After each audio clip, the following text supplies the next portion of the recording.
Silakan duduk Bapak Ibu Saudara. Shalom. Merdeka. Kurang kuat. Merdeka. Wow, luar biasa. Ya, selamat hari Minggu, selamat beribadah kepada seluruh jemaat Tuhan, baik yang ada di gedung gereja maupun juga Bapak Ibu Saudara yang sedang mengikuti ibadah online di rumah dan dimanapun Anda berada. Hari ini kita mau sama-sama belajar firman Tuhan. Saya ambil judul renungan dan khotbah firman Tuhan hari ini, Stay Fit, Stay Faith. Artinya tetap bugar, tetap sehat, tapi tetap beriman. Saya ambil dari kitab Amsal 4 ayat 23. Kita akan sama-sama perhatikan dan saya bacakan buat kita semua. Amsal 4 ayat 23. Jagalah hatimu dengan segala kewaspadaan. Karena dari situlah terpancar kehidupan. Dalam salinan lain, dalam terjemahan lama, ayat ini berbunyi seperti ini. Peliharakanlah hatimu terlebih daripada segala yang patut dipeliharakan. Karena dari dalamnya terpancar segala mata air hidup. Wah, luar biasa. Bapak Ibu Saudara yang dikasihi Tuhan, membaca dan merenungkan ayat ini, bolehlah kita mengambil sebuah kesimpulan. Kalau kita tidak jaga hati kita, kalau kita tidak rawat hati kita dengan baik-baik, dengan serius, maka yang terjadi bisa sebaliknya. Dalam hati kita bukan memancarkan kehidupan, tetapi bisa jadi yang terpancar dari hati kita adalah kekeringan. Bapak Ibu mungkin pernah mengalami yang namanya kering dalam hati kita. Makanya perlu kita waspadai, kita harus jaga hati kita. Kalau kita nggak jaga hati bisa jadi sesuatu yang terpancar itu bukan sesuatu kehidupan.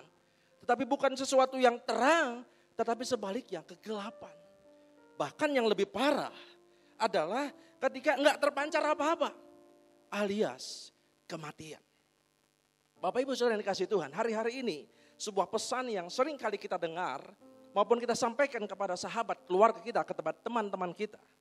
Itu nggak jauh dari seputar kesehatan. Misalnya kita habis WA selalu diakhiri dengan jaga kesehatan. Salam sehat. Atau kita habis telepon keluarga kita, hati-hati jaga kesehatan ya. Jangan main kemana-mana dulu dan lain sebagainya. Ya memang hari-hari ini yang namanya kesehatan begitu amat penting, begitu amat berharga dan orang mengejar untuk itu. Makanya banyak orang yang sekarang lebih rajin lagi untuk berolahraga. Dan juga banyak orang juga yang rela untuk mengeluarkan uang lebih untuk membeli vitamin yang sebelumnya nggak pernah dia beli. Rajin cuci tangan, rajin mandi, budget untuk membeli sabun sampo pun mungkin lebih naik dari biasanya. Orang berusaha untuk memproteksi fisiknya supaya nggak kena penyakit yang sekarang sedang melanda seluruh dunia. Banyak orang sedang berusaha juga di sisi lain untuk menjaga tetap kondisi keuangannya tetap bisa stabil. Karena apa? Karena banyak orang yang mengalami penurunan pemasukan. Bahkan ada yang berhenti sama sekali karena akibat PHK. Oleh sebab itu orang berusaha untuk berpikir keras, ada yang banting setir, makanya gak heran sekarang banyak pedagang-pedagang dadakan. Ada yang jual makanan dan lain sebagainya, yang penting bisa mencukupi kehidupan keluarga kita. Para pengusaha ya berusaha untuk menjaga supaya omsetnya tidak turun, tidak mati. Makanya kalau kita tanya ke toko ataupun kepada pemilik pabrik, gimana Pak, Bu, usaha gimana? Apakah sudah mulai naik? Ya sekarang mah yang penting ada pemasukan biar bisa bayar pegawai, lalu bayar listrik dan lain sebagainya. Bapak Ibu Saudara, keadaan yang terjadi beberapa bulan belakangan ini ternyata dalam kenyataan di lapangan realita adalah banyak orang mengalami stres. Banyak orang mengalami kekhawatiran ketika mereka tidak ada satupun yang bisa memastikan kapan peristiwa ini akan berakhir. Banyak orang terkaget-kaget, kok bisa ya gara-gara virus seperti ini. Waktu bulan Januari lalu mungkin kita pikir bahwa virus itu masih jauh nan jauh di negeri China sana. Tetapi sekarang sudah ada di sekitar kita. Banyak orang kaget, ada hal-hal yang dulu bisa dilakukan sekarang tidak bisa dilakukan lagi. Ada sesuatu yang diambil tiba-tiba. Ketika diambil tiba-tiba saya teringat dengan sebuah kata dicuri. Dan ketika kata dicuri ini muncul, maka yang teringat dalam pikiran saya apa yang Yesus pernah katakan. Bahwa pencuri yaitu iblis, dia datang untuk mencuri, membunuh, dan membinasakan. Sadarkah kita bahwa hari-hari ini iblis terus bekerja dan semakin giat karena waktunya sudah semakin singkat. Dia berusaha untuk mencuri sukacita kita. Adakah Bapak Ibu Saudara yang hari-hari ini mengalami sepertinya gak ada sukacita lagi? Iblis hari-hari ini sedang berusaha mencuri damai sejahtera yang biasanya kita alami. Dan dia dengan tiba-tiba mengambil sukacita dan damai sejahtera kita. Selain mencuri, iblis juga datang untuk membunuh. Waspada saudara-saudara. Hati-hati dan jaga hati kita supaya iblis tidak membunuh iman kita. Hari-hari ini banyak orang menjadi berpikir dan logika di atas iman. Wah, pendeta aja banyak yang meninggal, apalagi saya. Ini apakah ada perlindungan Tuhan buat saya? Selain itu, iblis juga berusaha untuk membinasakan. Membinasakan apa? Pengharapan kita. Seberat apapun persoalan, pergumulan hidup kita. Selama kita masih memiliki pengharapan di dalam Tuhan. Saya terlalu yakin dan percaya. Di dalam Tuhan selalu ada jalan keluar. Dan ini iblis sedang curi dan ingin binasakan pengharapan kita Bapak Ibu Saudara. Bapak Ibu Saudara, ini sebuah kisah nyata. Ada seorang yang begitu dihantui ketakutan. Dan dia merasa tubuhnya kok jadi banyak kerasa ini itu. Kok jantung saya kok jadi seperti ini ya. Dada saya kok jadi gak enak. Lalu tangan saya kok jadi kesemutan ya. Kok tenggorokan saya jadi gak enak ya. Lalu dia cek ke laboratorium. Dan dia bukan ngecek cuma satu penyakit, tapi berbagai macam penyakit. Dan akhirnya keluarlah secari kertas. Dan hasilnya adalah menunjukkan dia sehat. Sehat ya? Iya sehat. Kok tapi saya rasanya sakit. Dia ngecek ke tempat lain, sehat Pak. Sehat. Kok tapi sakit ya sepertinya. Lalu akhirnya, ini aneh. Dokternya udah maksa-maksa dia sehat, tapi dia ngerasa gak sehat. Lalu dia berusaha untuk pindah ke tempat lain, konsultasi dengan psikiater. Lalu akhirnya apa? Akhirnya diberi obat penenang. Cukup menenangkan tapi hanya sementara. Bersyukur ketika ada seorang PKS, ketika ada komsel yang dengan memperhatikan anggota-anggotanya datang untuk berdoa bersama-sama, datang kepada Tuhan. Memang tidak cukup satu kali, sampai 2-3 kali, tapi puji Tuhan. Akhirnya segala obat-obatan itu sekarang sudah tidak mengikat dia lagi. Dan sekarang dia hidup dalam damai sejahtera Tuhan. Bapak Ibu, makan minum kita harus kita jaga. Kesehatan kita betul kita jaga supaya kita fit. Tetapi jangan lupa ternyata untuk mengalami damai sukacita Tuhan bukan cuma fisik kita yang sehat. Tapi iman pun tidak kalah penting untuk kita jaga. Apa yang harus kita perhatikan, yang kita jaga untuk iman kita dapat terjaga dengan baik. Dengan cepat saya akan bagikan poin-poinnya. Yang pertama adalah jaga apa yang kita lihat dan apa yang kita dengar. Penentu atau peperangan kemenangan dalam hari-hari kita, saya mau bilang bahwa itu terjadi diawali dari hati dan pikiran kita.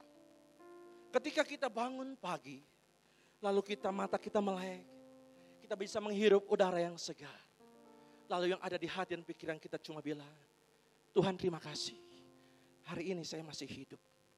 Terima kasih, karena aku percaya firman-Mu berkata bahwa rahmat dan kebaikan-Mu selalu baru setiap pagi. Dan aku yakin sepanjang hari ini Kau sediakan berkat untuk saya. Dan segala macam ucapan syukur kita naikkan. Saya percaya, walaupun masalah masih ada, walaupun persoalan belum beres, mungkin setinggi gunung. Tetapi saya yakin ketika kita mengawali hari kita dengan hati yang bersyukur dan menyertakan Tuhan di dalam hidup kita, saya percaya masalah besar akan menjadi kecil. Tetapi sebaliknya, apabila kita bangun pagi, kita melek, lalu yang ada adalah kita memikirkan bagaimana ruwetnya persoalan hidup ini. Aku benci banget sama orang itu karena sudah menipu aku padahal aku sudah baik sama dia. Ataupun segala macam persoalan yang membuat hati kita jengkel. Maka saya bisa menduga bahwa sepanjang hari itu kita menjalannya dengan lesu, dengan lemas.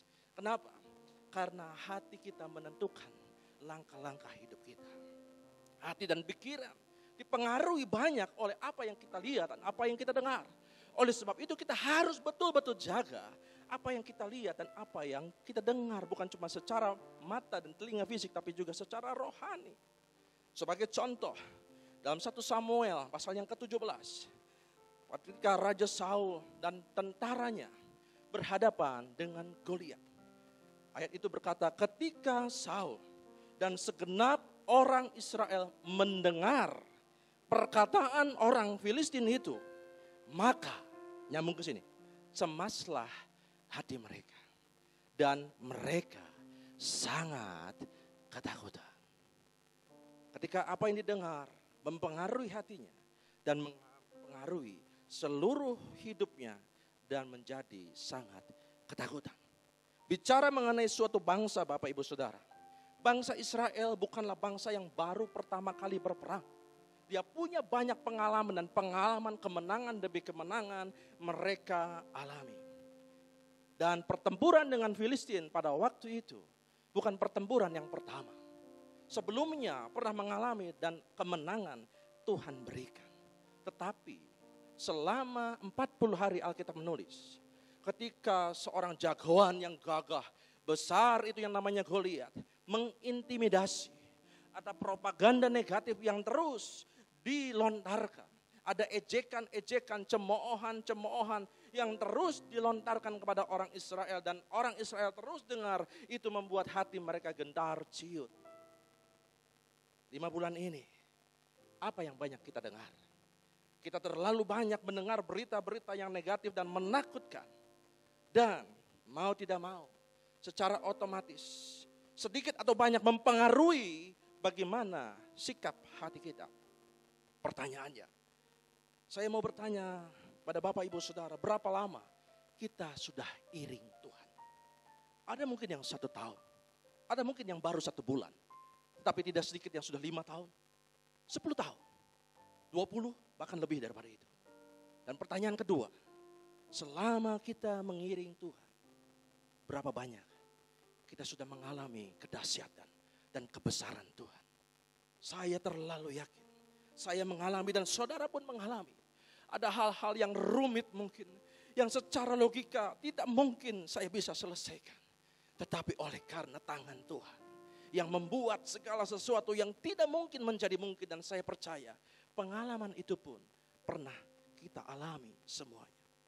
Tetapi ketika hari-hari ini kita alami sesuatu yang mungkin sepertinya terlalu besar. Karena kalau kita mundur ke belakang, ini kejadian seperti ini mungkin nggak tahu terjadinya kapan. Mungkin 10 tahun, 20, 100 tahun yang lalu nggak ada yang kayak gini. Ya, rasanya peristiwa ini terlalu sulit dan bukan cuma orang-orang sederhana, orang-orang kaya pun merasakan beban yang begitu berat dengan keadaan ini. Orang mulai meragukan akan pertolongan dan kebesaran Tuhan. Apakah COVID itu lebih besar kuasanya daripada kuasa Tuhan yang selama ini saya puja. Sekarang yang kita perlu renungkan adalah kalau tiap hari yang kita dengar adalah berita-berita yang mungkin menakutkan. Ada jumlah COVID yang mungkin belum turun-turun juga. Next, ada jumlah pasien COVID yang belum turun-turun juga. Dan ini membuat kita takut untuk berpikir bagaimana nasib ke depan. Sampai-sampai ada seorang bapak yang biasa suka memberikan laporan. Yang kumisan, kacamata, pakai batik, rambut sedikit putih. Bapak siapa itu? Ketua gugus. Sampai-sampai sosok bapak itu begitu melekat di hati kita. Biasanya kita mimpi ketemu dengan pasangan kita. Biasanya kita mimpi bermain dengan anak-anak kita. Tetapi hari itu yang mimpi, yang datang ke kita adalah bapak itu lagi, bapak itu lagi. Karena apa? Di dalam bawah alam sadar kita. Selalu yang kita lihat tiap hari kita buka, bapak itu lagi, bapak itu lagi. Ketika kita perhatikan ada demo yang terus-menerus mengganggu stabilitas negara kita. Kita khawatir, waduh jangan-jangan Indonesia bisa kacau perang saudara dan lain sebagainya. Ada ketakutan dan kekhawatiran. Selain itu juga kita melihat ada resesi yang dialami bukan cuma negara berkembang tapi negara-negara maju. Kalau negara-negara gede aja bisa jatuh, apalagi Indonesia. Wow, khawatir bagaimana nasib Indonesia ke depan. Bapak Ibu Saudara, kita semua punya handphone. Ya, Dan handphone ini bisa menerima video, WA, dan lain sebagainya. File-file kiriman pekerjaan dan lain sebagainya. Tapi tahukah saudara bahwa satu saat, kalau semua file, semua video, ya, semua chat, itu enggak terus masuk, dan enggak ada yang dihapus, ya, maka ini satu saat, saya pernah ngalamin, handphone ngehang, error. Oleh sebab itu, ada aplikasi untuk membersihkan file-file yang enggak penting, file-file sampah. Buang itu. Seperti halnya handphone, maka hati kita pun harus mensortir. Kita harus bijak dan mensortir apa saja yang perlu kita dengar dan perlu kita taruh di hati kita. Yang enggak perlu kita buang. Batasi kita mendengar berita dalam dunia, dalam berita. Tapi jangan salah, bukan berarti saya enggak boleh dengar berita dari TV, dunia dalam berita. Bukan, maksudnya. Apakah kita yakin semua berita yang masuk ke handphone kita itu betul? Karena banyak juga yang hoax. Belum juga kita telusuri benar apa enggaknya, kita udah kirim lagi ke teman kita. Ya, akhirnya ketakutan makin bertambah banyak. Satu kali saya pernah mengikuti ibadah kedukaan. Ibadah kedukaan itu pemberangkatan jenazah. Dan bukan di RSU rumah dukanya, tapi di pinggir jalan, di rumah almarhum. Dan pada waktu itu siang hari dan lalu lalang cukup padat. Ada angkot, ada beca, ada mobil, tantin ya, seperti itu. Dan di sisi lain akhirnya pengkhotbah mulai berbicara. Enggak pakai mic lagi. Ya, akhirnya apa? Antara suara pengkhotbah dengan suara mobil ini saing-saingan. Mana yang lebih menarik perhatian saya? Itu yang mau saya beri telinga lebih. Ketika saya anggap bahwa ini yang mau saya dengar, saya akan lebih fokus. Walaupun seliwer-seliwer ini kendaraan. Bapak ibu saudara yang dikasihi Tuhan. Iman itu bisa timbul kalau kita dengar firman Tuhan. Ayatnya kan seperti itu. Iman timbul karena mendengar firman Tuhan. Ketika firman Tuhan mengatakan iman bisa timbul, iman bisa kuat. Artinya iman pun bisa tenggelam. Tenggelam karena apa? Tenggelam karena tekanan.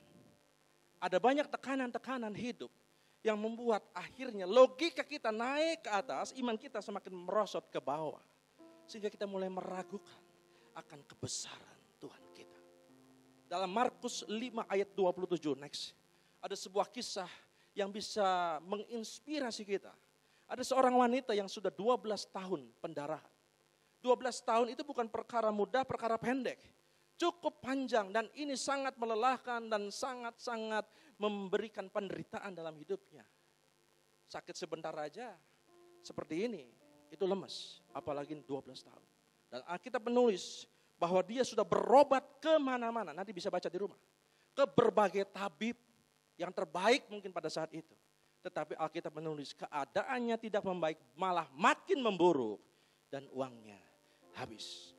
Ditambah lagi kondisi sosial pada waktu itu. Orang yang seperti ini keluar pendarahan adalah tergolong orang najis menurut adat Israel. Sehingga dia secara sosial dia nggak bisa bergaul dengan yang lain. Orang nggak ada yang mau dekat sama dia. Bapak ibu saudara, mungkin kejadian atau apa yang dialami oleh wanita ini pernah kita alami. Atau mungkin hari-hari ini ada yang mengalami. Rasanya teman nggak ada yang mau deketin saya karena saya sekarang sedang mengalami bangkrut. Ketika sakit yang saya alami kok tidak kunjung sembuh. Tetapi ada sebuah kata sederhana dan ini sebuah kunci untuk masa depan seorang perempuan ini. Ketika dia sudah mendengar berita-berita tentang Yesus. Bukan cuma berita tentang Yesus. Artinya sudah banyak berita yang dia dengar dari orang lain. Walaupun pada waktu itu dia belum melihat, tetapi imannya bangkit. Dan inilah iman yang sesungguhnya, percaya walaupun belum melihat. Ketika waktu itu, imannya makin terus bangkit. Dan ada kairos, sewaktunya Tuhan ketika Yesus lewat. Imannya itu membawa dia untuk melangkah mendekati Yesus. Dan akhirnya kesembuhan yang selama ini dia nanti-nantikan. Akhirnya datang ketika Yesus berjumpa dengan dia. Dalam kelemahan, kesulitan, dan keterpurukan, iman kita akan tetap kuat untuk mencapai setiap janji-janji Tuhan. Selama apa? Selama kita banyak dengar berita tentang Tuhan. Apa yang lebih menarik perhatian saudara hari-hari ini? Apakah film? Apakah sinetron? Apakah berita tentang COVID? Atau berita tentang apapun juga? Enggak apa-apa, silakan boleh. Tetapi kalau waktu untuk memperhatikan itu lebih banyak daripada waktu kita untuk memperhatikan apa yang Tuhan dengar, saya khawatir iman kita akan menjadi lemah. Yang kedua, yang harus kita perhatikan, jaga hubungan kita dengan Tuhan. Saya mau bilang bahwa Saul dan tentaranya itu kalah sebelum berperang. Begini Bapak Ibu Saudara, kenapa saya sampaikan seperti ini? Harus disadari bahwa kemenangan bangsa Israel yang dialami di waktu-waktu yang lampau, baik itu zaman Musa, zaman Yosua, zaman hakim-hakim, dan lalu naik lagi, maju lagi ke zaman raja ketika Israel memiliki raja. Bahwa kemenangan-kemenangan yang dialami oleh orang Israel, kuncinya cuma satu, pertolongan Tuhan. Kenapa? Karena banyak sekali peristiwa-peristiwa yang tidak masuk akal. Peristiwa yang tidak masuk logika dan dalam hitung-hitungan tidak mungkin. Tetapi Tuhan buat jadi mungkin. Iya, kita udah tahu lah. Dari sekolah minggu kita mungkin banyak dengar cerita Alkitab. Dan itulah kunci karya Tuhan yang membuat kemenangan kita bisa meraihnya. Memang ada bagian manusia untuk kerja, untuk mengerjakan bagiannya. Waktu itu Israel harus berperang. Waktu itu Israel harus bertempur. Ya, demikian juga kita sekarang. Kita harus bekerja. Kita harus berusaha. Kita nggak bisa menyerah dengan keadaan John cuma berdoa aja di ruang doa, nggak bisa. Ada hal yang harus kita kerjakan. Ya, iman tanpa perbuatan mati. Ada bagian kita untuk mengerjakan sesuatu. Coba resep baru, ajukan proposal kah? Coba ke sini, coba barang baru, aduh gagal, coba lagi. Itu bagian kita untuk berupaya mengusahakan yang terbaik, mohon hikmat dari Tuhan. Tetapi jangan lupa, ada bagian Tuhan untuk mengerjakan bagian dia dan dia tidak pernah lalai untuk mengerjakan bagiannya, itu memberkati, menyertai dan memberikan kemenangan dan keberhasilan di dalam hidup kita. Bapak Ibu Saudara, Saul adalah raja yang diurapi oleh Tuhan melalui Nabi Samuel. Ketika Samuel mengurapi Saul, minyak dicurahkan kepada Saul, maka lambang pengurapan, otoritas, kuasa dari Tuhan, dari tempat yang maha tinggi, ini menjadi modal paling kuat buat Saul untuk meraih kemenangan-kemenangan dalam menghadapi hari-hari ke depan. Namun ada cerita yang lain. Ketika sebelum 1 Samuel 17 ini ditulis, ketika Saul berhadapan dengan Goliat dan timnya. Dalam 1 Samuel 10 ayat 8 Alkitab menulis, Samuel menasehati Saul, engkau harus pergi ke Gilgal, mendahului aku. Dan camkanlah, ingat ya, perhatikan baik-baik. Aku akan datang kepadamu untuk mempersembahkan korban bakaran dan korban keselamatan. Lalu Samuel bilang, engkau harus menunggu 7 hari lamanya sampai aku datang kepadamu. Memberitahukan kepadamu, Samuel akan memberi petunjuk apa yang harus engkau lakukan. Lalu apa yang terjadi? Apa yang dilakukan Saul? Dalam 1 Samuel 13 ayat 8 sampai 10, firman Tuhan menulis, lalu Saul ini menunggu 7 hari lamanya sampai waktu yang ditentukan Samuel. Tetapi ketika Samuel tidak datang ke Gilgal, mulailah rakyat itu berserak-serak meninggalkan dia. Sebab itu Saul berkata, bawalah kepadaku korban bakaran dan korban keselamatan itu. Lalu ia mempersembahkan korban bakaran. Seharusnya ini dilakukan oleh Samuel. Baru saja Alkitab menulis, ia habis mempersembahkan korban bakaran, maka tampaklah Samuel datang. Saul pergi menyongsong untuk memberikan salam kepadanya. Ayat 13 kata Samuel kepada Saul, perbuatanmu itu bodoh. Engkau tidak mengikuti perintah Tuhan Allahmu yang diperintahkan kepadamu, sebab sedianya, sebab dari semula, sebab sudah direncanakan Tuhan untuk mengokohkan kerajaanmu atas orang Israel untuk selama-lamanya. Ayat 14 berkata, tetapi sekarang kerajaanmu tidak akan tetap, dan seterusnya.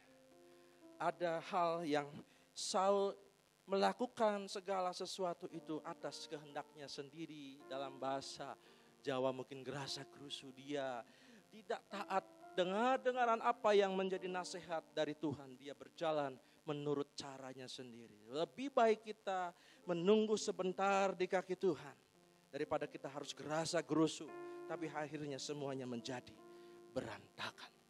Ketika Saul juga menghadapi bangsa Amalek, lagi-lagi Samuel memberikan perintah yang dari Tuhan. Tumpas semua. Tetapi apa yang dilakukan oleh Saul? Saul tidak melakukan apa yang menjadi keinginan Tuhan. Dan Alkitab menulis, kita bisa baca nanti di rumah. Tuhan menyesal sudah memilih Saul menjadi raja. Maka saya boleh berpikir dan memberikan sebuah kesimpulan bahwa sejak peristiwa-peristiwa itulah, seperti perusahaan yang ditarik modalnya sama investor, maka seperti itulah keadaan Saul. Power, otoritas yang dari Tuhan sebagai modal satu-satunya yang paling kuat dan tidak tergoyahkan oleh siapapun, ternyata sudah diangkat oleh Tuhan. Dan Alkitab menulis, roh Tuhan undur daripadanya. Sehingga tidak heran ketika Saul dan tentaranya menjadi gemetar ketika menghadapi Goliat, padahal dia tahu sebetulnya bangsa Israel adalah bangsa yang seringkali mengalami kemenangan-kemenangan, tetapi karena mereka melakukannya dengan kekuatan sendiri tanpa penyertaan Tuhan. Bapak Ibu Saudara, sebagai anak-anak Tuhan, taruhlah di hati kita, jangan di diari kita, jangan di buku, tapi taruh di hati kita. Kekuatan kita adalah hanya Tuhan saja. Tidak ada yang lain. Yang percaya boleh katakan amin. Bapak Ibu Saudara, inilah yang membuat seorang gembala, anak muda yang tidak berpengalaman, cuma modal ketepel dan 5 batu sungai, memberi pelajaran kepada kita bahwa orang yang sungguh bergaul, orang yang sungguh bergantung kepada Tuhan, pasti akan mengalami mujizat dan perkara-perkara yang di luar akal, di luar kebiasaan. Di balik kesederhanaan seorang Daud, kita bisa baca dalam kisahnya, kemanapun dia pergi, apapun yang dihadapi, yang membuat dia tidak takut. Bukan berarti dia tidak pernah takut. Yang membuat dia tidak takut, bukan karena kemana-mana dia ditemani oleh senjatanya yang berupa tongkat. Dan mungkin dia juga bawa-bawa ketepel kemana-mana. Ingat, tongkat dan ketepel ini bukan jimat. Kalau seandainya saja dalam museum Alkitab ada ketepelnya Daud, ada batu-batu, lalu ada tongkat Daud, lalu orang lelang misalnya, saya tidak terlalu yakin ada orang yang berani untuk membeli dengan harga tinggi. Kenapa? Karena sebenarnya barang itu, ketepel itu hanya ketepel biasa. Ketepel mainan anak-anak kita mungkin. Tetapi kalau seandainya saja ada barang itu, lalu kita datang ke museum itu, lalu kita lihat ketepel itu ada di depan kita, setidaknya Tuhan bicara, lewat barang yang sederhana ini, aku sanggup melakukan perkara yang besar. Apa yang ada di tangan saudara hari-hari ini? Mungkin sepertinya kelihatannya sederhana, mungkin kemampuanmu tidak seberapa, tetapi selama kita punya kehidupan seperti Daud, yang selalu kemana-mana membawa nama Tuhan, maka kemenangan pasti kita alami. Makanya ketika dia berhadapan dengan Goliat yang besar, dia cuma bilang, engkau mendatangi aku dengan lembing, dengan tombak, tetapi aku mendatangi engkau dengan nama Tuhan Allah semesta alam yang engkau hina itu. Akhirnya kita tahu, Bapak Ibu Saudara, Daud mengalami kemenangan. Waktu Daud ngangon domba, yang Alkitab katakan tidak seberapa, dia selalu ingat kepada Tuhan. Tuhan adalah gembalaku. Dan banyak lagi, dia melakukan kegiatan-kegiatan lain. Ya, ketika dia dikejar musuh, dia ingat sama Tuhan, dia bikin mazmur. Ketika dia ditinggalkan teman-temannya, dia ingat sama Tuhan. Ketika dia menang perang, dia ingat lagi sama Tuhan. Dia latihku berperang, pimpinku jadi pemenang. Bahkan ketika dia bersalah dan ditegur oleh Nabi Nathan, dia tidak mengajukan banding dan lain sebagainya. Dia langsung tersungkur di kaki Tuhan dan dia mohon ampun. Dia segera mencari Tuhan. dan mohon ampun akan segala kesalahan yang telah dia buat kepada Tuhan yang begitu mengasihi. Saya mau katakan, dari A sampai Z, dari perkara yang remeh sampai perkara yang rumit, Daud mengalami dan menyertakan Tuhan di dalam hidupnya. Hari-hari ini kalau kita mengalami persoalan, belajarlah untuk kita selalu membawa nama Tuhan. Dengan apapun, segala hal, saya yakin dan percaya. Firman Tuhan bukan cuma sekedar dibaca dan diketahui, tapi juga harus dialami oleh setiap kita. Bapak Ibu Saudara, ketika Daud tahu menempatkan Tuhan menjadi pribadi yang spesial di hatinya. Apa yang saudara andalkan hari-hari ini? Saya masih punya banyak deposito. Saya masih punya banyak rumah, saya punya banyak tanah. Saya punya kenalan jenderal. Saya punya ini, punya itu. Tapi saya mau bilang, jangan andalkan itu. Karena itu adalah sesuatu yang fana. Sesuatu yang sia-sia sampai akhirnya kita akan menemukan satu titik di mana hal-hal itu tidak bisa lagi menolong kita. Tetapi percayalah, ketika Yesus yang kita cintai, yang kita selalu bawa di mana-mana, maka dialah yang menjadi jaminan hidup kita. Ada sebuah pujian. Yesus, aku cinta padamu. Yesus, tetaplah bersamaku. Tiada yang dapat menggantikanmu. Engkaulah jaminan hidupku. Satu kali lagi. Yesus, aku cinta padamu. Yesus, tetaplah bersamaku. Tiada yang dapat menggantikanmu. Engkaulah jaminan hidupku. Puji Tuhan. Poin yang ketiga yang terakhir, yaitu kita harus menjaga persekutuan kita dengan sesama. Satu kali dalam sebuah wawancara di televisi, presiden kita yang terdahulu yang namanya Gus Dur pernah diwawancara sama reporter. Reporter ini, wawancara ini bilang, Gus Dur kan seorang kiai nih, tokoh NU yang paling dihormati, yang paling disegani. Gus Dur itu begitu dikagumi oleh orang-orang Islam, tapi juga Gus Dur begitu dicintai oleh orang-orang minoritas. Gus, boleh nggak saya tanya, apa rahasianya Gus? Sehingga Gus Dur bisa seperti itu. Lalu Gus Dur dengan enteng, dengan gayanya yang khas, yang sederhana, mungkin topinya, pecinya sedikit miring, ya Gus Dur cuma bilang, kalau saya sih gampang aja.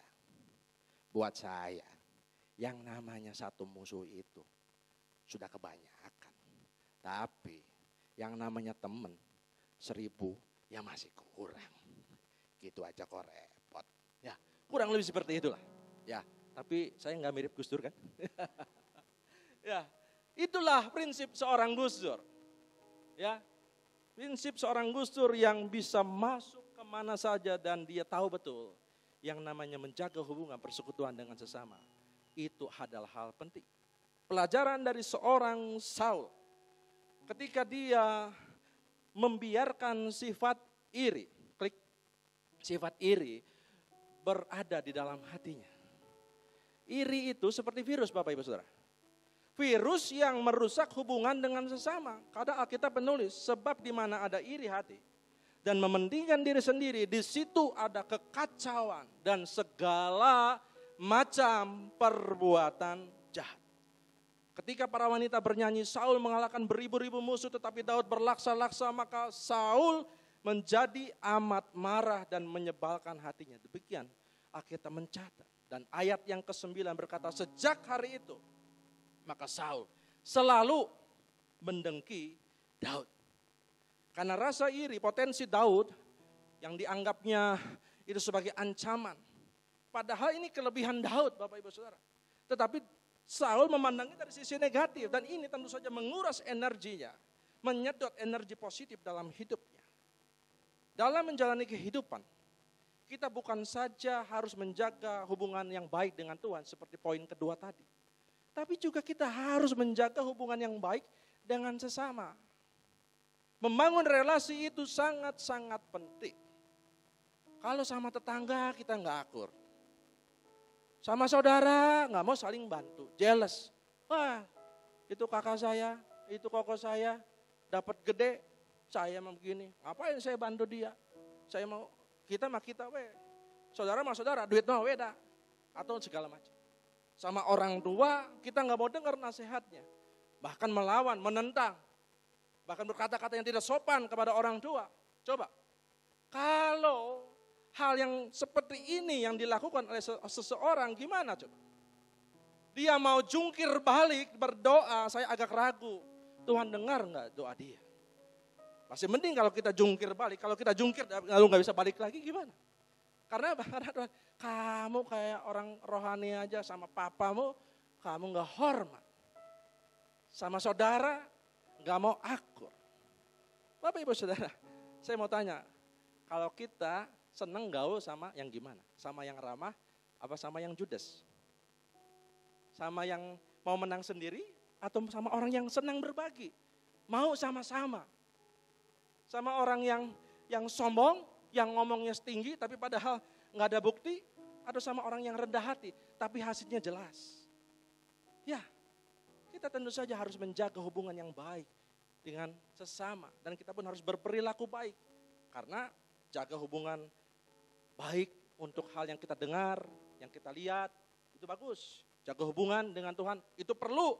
Tetapi jaga hubungan yang baik dengan sesama itu tidak kalah penting.